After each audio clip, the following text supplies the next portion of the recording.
Cleopatra did not wake up one morning as the most powerful woman in the ancient world. She was born into a crumbling dynasty, in a city that glittered on the surface while the ground beneath it was already cracking.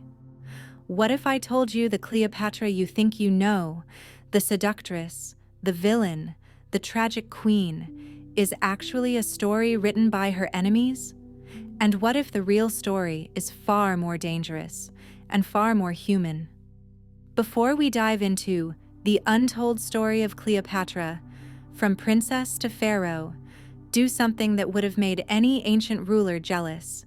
Hit subscribe to Ancient Exposé, tap the like button, and drop a comment with one word you'd use to describe Cleopatra right now. Because by the end of this video, you might not use the same word anymore. Ready to step into a world of assassinations, sibling marriages, and a queen who tried to outsmart the greatest empire on Earth? Cleopatra was born in Alexandria around 69 BC, or maybe a year earlier. No one bothered to write her birthday down with certainty. Why? Because at the time, she was just another princess in a royal family overflowing with princes and princesses, and enemies. Her name, Cleopatra, comes from Greek. Kleos meaning glory, and pater meaning father. Glory of her father. A name that sounded like a promise, or a warning. Who knew how far she'd be forced to go to live up to it? Her family, the Ptolemies, weren't even Egyptian by blood. They were Macedonian Greeks, descendants of one of Alexander the Great's generals who had carved Egypt out as his prize after Alexander's death. For 300 years they ruled from Alexandria, a Greek-speaking capital built on Egyptian soil, towering over a people whose language most of the royals never bothered to speak. Most of them. Not Cleopatra. Even as a child, she was different. While her relatives hid behind translators, Cleopatra did something unheard of. She learned Egyptian. She learned Greek, Latin, Hebrew, likely even more. In a world where rulers didn't bother to understand the people they ruled, she listened. Why? Because she already understood something that would one day define her life. Power doesn't just belong to the one with the throne, it belongs to the one who understands the room. But the room she grew up in was dangerous. By the time Cleopatra was born, Egypt was a jewel sitting on a table crowded with knives. To the west, Rome had already crushed its old rivals like Carthage. To the east, kingdoms that once rivaled the Ptolemies, like the Seleucid Empire, were collapsing or being swallowed up. Egypt was still rich, still beautiful, still independent, but only barely. Rome didn't need to conquer Egypt yet. It could squeeze it from afar. And Cleopatra, still a girl, was growing up in a palace where every feast might be followed by whispers of Roman senators, Roman debts, and Roman threats. Her father, Ptolemy XIV, ruled Egypt and paid for it by drowning in debt to Roman power brokers. He owed them fortunes. The price of staying on the throne was simple. Egypt's independence, slowly, quietly, was being sold off. Cleopatra watched this as a child. She watched her father smile at Roman visitors and then rage in private. She watched the fear, the desperation. And somewhere inside that young princess, a thought was forming. If Rome could make and break kings, what would it do to a queen? When Cleopatra was still a girl, everything exploded. Rome annexed Cyprus, a territory Egypt once controlled. Egyptians rioted. The people blamed her father. In the chaos, he was forced off the throne and fled the country. He didn't flee alone. He brought Cleopatra with him, to Rome. Imagine that. A teenager from Alexandria suddenly walking the streets of the Eternal City. Marble temples, endless crowds, senators wrapped in white togas pretending they controlled everything, while ruthless generals made sure they actually did. Cleopatra watched, listened, learned. She stayed in a villa owned by Pompey the Great, one of the most powerful men in Rome. Her father begged the Senate to restore him. Meanwhile, a rival delegation arrived from Egypt to convince Rome to keep him out. That delegation's leader mysteriously ended up poisoned. The message was clear. In this world, survival belonged to those who struck first. Cleopatra saw it all. The bribery, the deals, the way men in fine robes could order deaths with a nod and never stain their hands. She also learned Latin. She studied Roman customs. She understood how Romans thought, what they feared, what motivated them.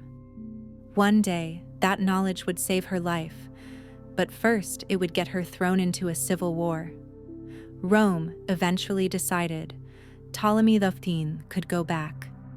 A Roman army escorted him to Egypt, crushed the opposition, and had Cleopatra's older sister Berenice executed. Rome got what it wanted.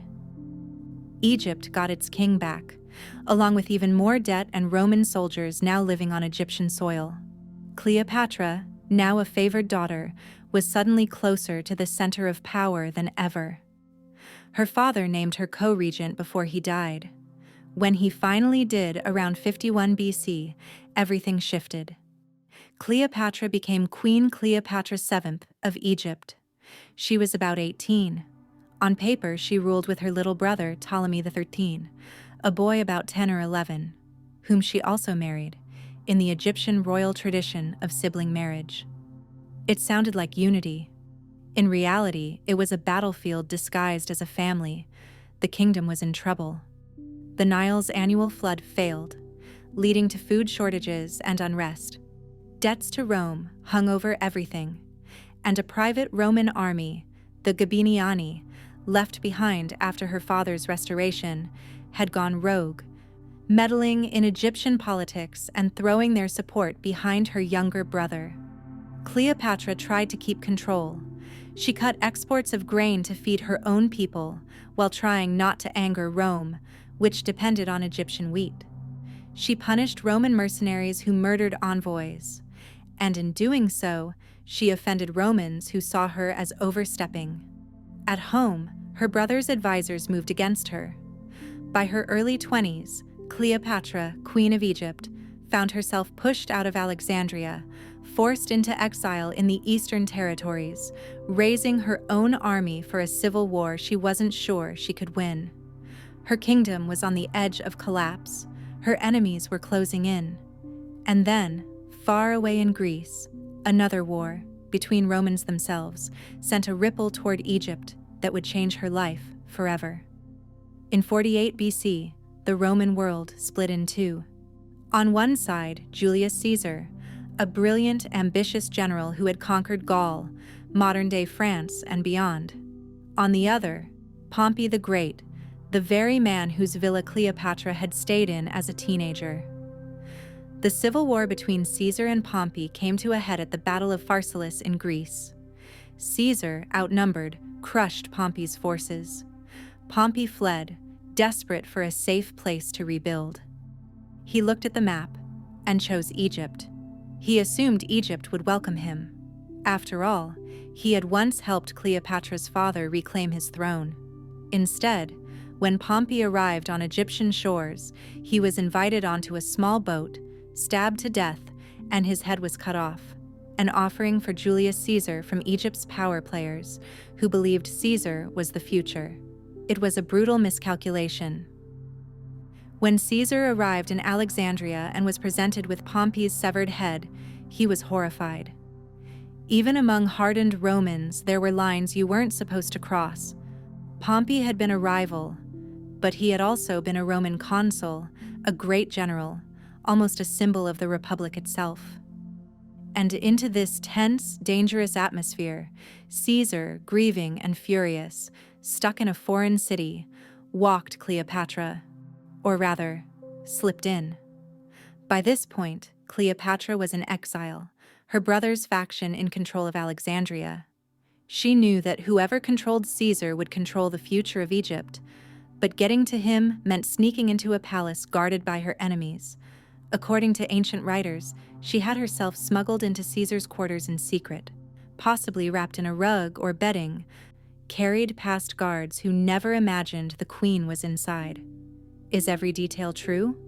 Maybe, maybe not. But what matters is this. A young queen, roughly 21 years old, risked her life to stand in front of the most powerful general in the world and make him see her. She didn't beg. She didn't weep.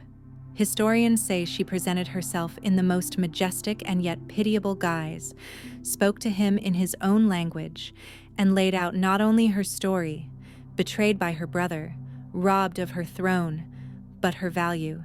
She knew his culture. She understood his politics. She could be his ally in the richest land in the Mediterranean, and something happened in that room. Caesar, married back in Rome and in his 50s, became captivated by this young queen. A political alliance turned into a personal one. Cleopatra had secured what she needed, Caesar's backing. But that backing came with a war. Cleopatra's younger brother and his regent, along with the Gabiniani, were not about to surrender power because a foreign general liked their sister. The city erupted. Caesar found himself under siege inside Alexandria with a relatively small force, fighting street by street, harbor by harbor. Cleopatra stayed with him during the chaos. The fighting was so intense that parts of the great library of Alexandria may have been damaged in the struggle. Outside the city, forces loyal to Ptolemy III gathered in strength. Inside, Caesar held on, waiting for reinforcements. When they finally arrived, the showdown moved to the Nile Delta. In the battle that followed, Ptolemy III's forces were defeated, and the young king reportedly drowned trying to flee. Cleopatra had gambled everything on Caesar, and she'd won. She was restored to the throne as Queen of Egypt, now ruling with another younger brother, Ptolemy XIII, in another ritual co-rule. Officially, at least. In reality, she was the power in Egypt, and soon, Caesar wouldn't just be her ally, he'd be the father of her child. In 47 BC, Cleopatra gave birth to a son, Ptolemy XV, nicknamed Caesarion, Little Caesar. If this child truly was Caesar's son, then in a world obsessed with bloodlines and heirs, he represented something explosive, a biological male heir to the most powerful Roman alive, born in Egypt to a foreign queen. Caesar left Egypt to finish his wars. Cleopatra, thinking several moves ahead, brought baby Caesarion to Rome in 46 BC. She lived there openly, as Caesar's guest, in a villa on the outskirts of the city. To many Romans, this was scandalous. Caesar's wife, Calpurnia, was still very much alive. Cleopatra was viewed as an exotic, ambitious outsider, possibly trying to influence Caesar and secure the future for her son. Some whispered that Caesar was planning to make himself king, with Cleopatra at his side. Others saw her as the living symbol of everything un-Roman that Caesar was dragging into their politics. One of Rome's sharpest tongues, Cicero, wrote about her with a mix of fascination and contempt. Whether Cleopatra hoped Caesar would one day name Caesarion as his heir, we can only guess. But whatever her plans were, they shattered on one date, March 15th, 44 BC, the Ides of March. Caesar was assassinated in the Senate, stabbed by a group of conspirators who believed they were saving the Republic from tyranny. In the chaos that followed, Cleopatra waited to see what his will would say. Was her son named as heir? The answer was no. Caesar's heir would not be the boy in her arms, but Caesar's great-nephew, Octavian. Cleopatra understood instantly what that meant. Caesarion wasn't an heir. He was a threat. She left Rome as quickly as she could. Back in Egypt, Cleopatra did what she had learned from a lifetime of politics. She moved first. Her co-ruler and brother, Ptolemy XIV, soon disappeared from the record.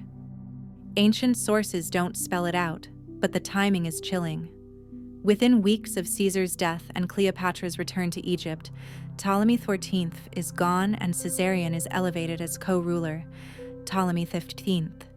Caesar. Most historians believe Cleopatra had her brother quietly killed. Cold-blooded? Maybe. But from her standpoint, it removed one more rival around whom opposition could grow, and it secured the throne for herself and her son at a moment when Rome was spiraling into yet another civil war. This was how things worked in her world. If she didn't act, someone else would. And someone did. After Caesar's death, Rome shattered into new factions. On one side were his assassins.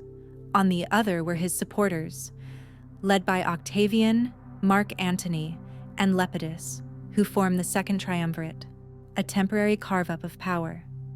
Antony got control of the eastern provinces, Greece, Asia Minor, Syria, and the region that hovered just beyond, Egypt. Antony already knew Cleopatra. He had been involved in the Roman mission that restored her father years earlier. She was no longer a vulnerable princess. She was now a seasoned queen who had survived coups, civil wars, and the assassination of her greatest ally. Antony summoned Cleopatra to meet him in Tarsus. She didn't arrive as a nervous client queen. She arrived as a spectacle. Ancient sources describe her sailing up a river on a barge with purple sails, dressed as the goddess Isis, surrounded by music, perfumes, and gold. It was a message as much as an entrance. She wasn't there to kneel. She was there to negotiate as an equal. And what began as politics soon became something more. Antony and Cleopatra became lovers. Over the years that followed, they had 3 children together. Twins, Alexander Helios and Cleopatra Selene, and a younger son, Ptolemy Philadelphus. Was it love? Was it strategy? Was it both? Whatever it was, it scared the men back in Rome.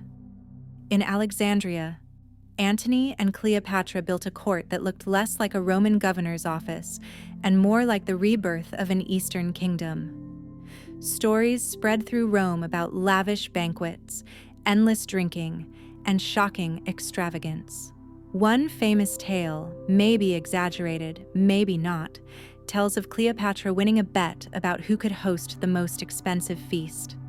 After serving an already extravagant meal, she supposedly dissolved one of the largest pearls in the world in vinegar and drank it, turning a single cup into a fortune. Stretch the truth or not, Romans believed it, and the belief mattered more than the reality. Then came a moment that pushed everything over the edge, the donations of Alexandria in 34 BC.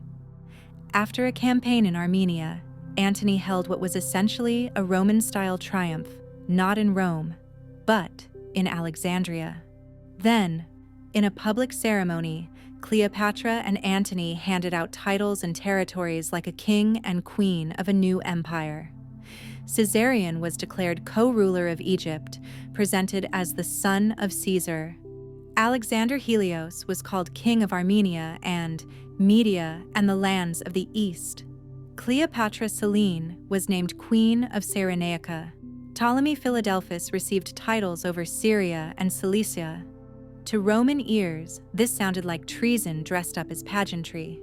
Antony, still technically a Roman ruler, seemed to be carving up Rome's eastern territories and handing them to his children with a foreign queen. And back in Rome, Octavian was watching and waiting. For Octavian, Cleopatra was a gift. He didn't need to convince Romans to fear a fellow Roman. He could frame the looming conflict as something cleaner, a noble struggle against a dangerous foreign queen who had bewitched one of their own. He got his hands on Antony's will, possibly illegally, and claimed it proved Antony planned to be buried in Alexandria with Cleopatra, and that he'd leave more power to Caesarion than to Romans. Whether every detail was true didn't matter. The story was too good. When war was finally declared in 32 BC, it wasn't formally against Antony. It was declared against Cleopatra. She was no longer just a queen on the edge of empire.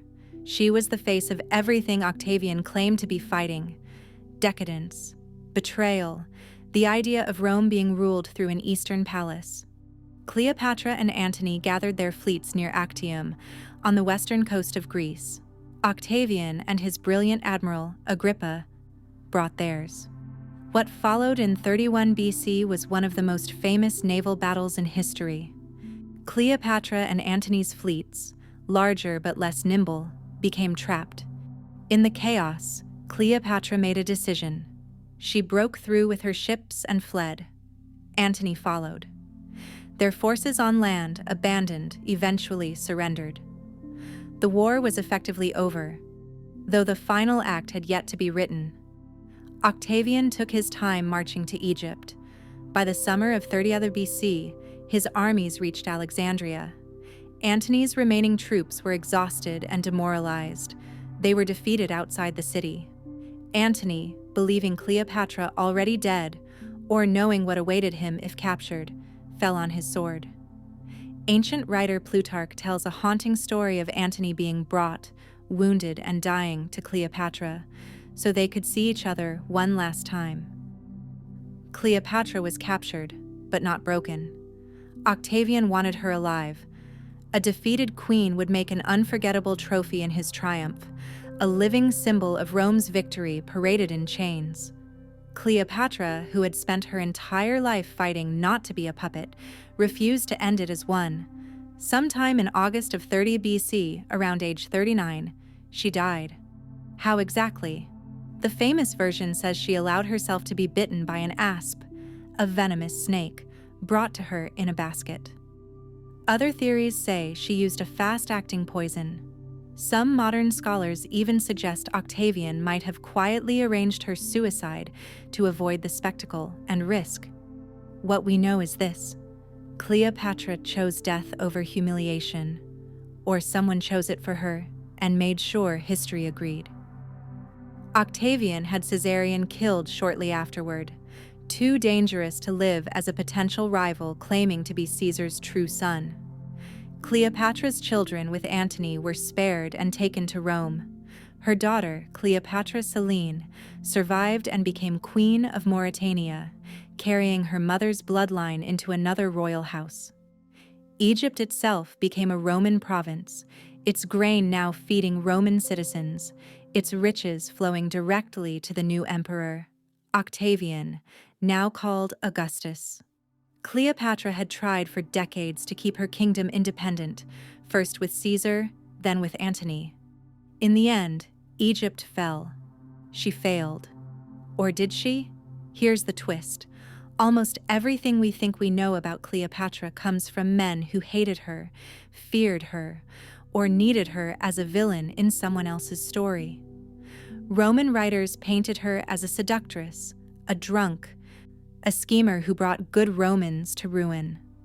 That version of Cleopatra was useful to them. And yet, she refused to disappear. For over 2,000 years, she has haunted our stories. Through ancient histories, Renaissance paintings, Shakespeare's Antony and Cleopatra, massive Hollywood films, and now, YouTube videos like this one from ancient Exposé. So who was she, really? A manipulative queen who weaponized romance to hold on to power? A brilliant ruler fighting a losing battle to keep her country free from an unstoppable empire? A woman trying to survive in a world where her brothers, sisters, and lovers could all easily become enemies? Maybe she was all of those things. Maybe that's why she still fascinates us. She was born a princess in a fragile kingdom, became a pharaoh in a world run by men who didn't believe a woman could rule, and died choosing her own ending rather than let others write it for her. But in the end, they still tried to write her story.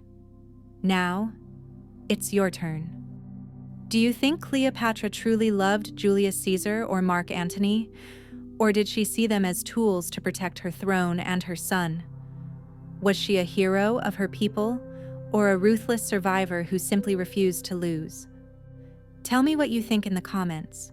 If this journey through the untold story of Cleopatra, from princess to pharaoh, made you see her differently, hit like, subscribe to Ancient Exposé, and share this video with someone who only knows the Hollywood version. Because history isn't just about what happened, it's about who gets to tell the story, and whether we're brave enough to question it.